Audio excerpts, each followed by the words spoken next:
We are presenting on Adrienne Diercks. I'm Joe. This is Missy and Micaela. I almost called her Melissa. We're reporting on project success.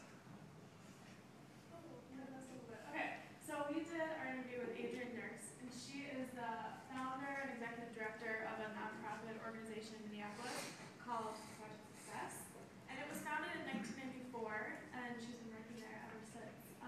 But their goal is to motivate and inspire middle school students and high school students to have a dream about their futures and have a meaningful plan for how to get there.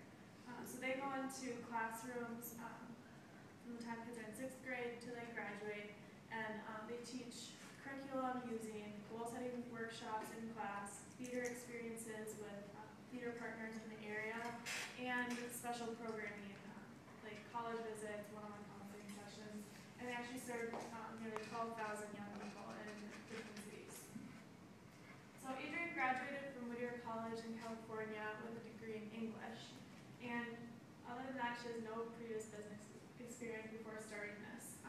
She learned basic accounting from her grandfather. She was actually doing paying the bills and filling out tax forms for her family since she was 10 years old, which is pretty crazy to think about. Other than that, she just liked numbers and being organized. For the conception of the business, after graduating college, she decided to take a year off and travel. And while traveling, she realized that there's a need for young people to have a dream and an active plan of how to get there. She realized this in her own life as well as in the lives of her friends. So she returned from her travels and started writing a curriculum to try to achieve this. To do this, she started contacting local high schools, and then she began partnering with local theaters to try to increase the substance of her program.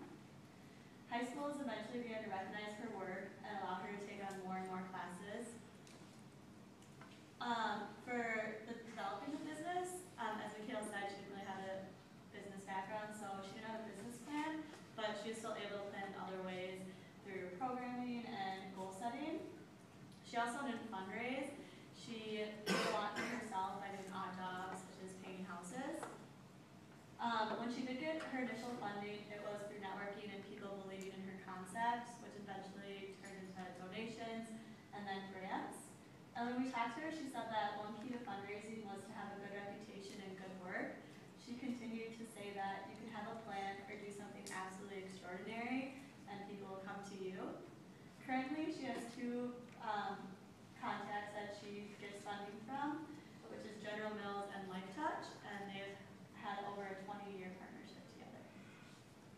So as a nonprofit, Project Success is a lot different than most of the other entrepreneurs that will probably be outlined today. Funding is different. So she gets all her funding from people who are donating to her. She doesn't have a product that she sells because she's not selling it to the students. So right now she's pretty dependent on General Mills and Life Touch, which has worked out really well for the past 20 years. They don't have a written contract guaranteeing them funding them, so that could be dangerous. It's a touchy subject to ask a donor, like, will you commit to this for the next 5 years?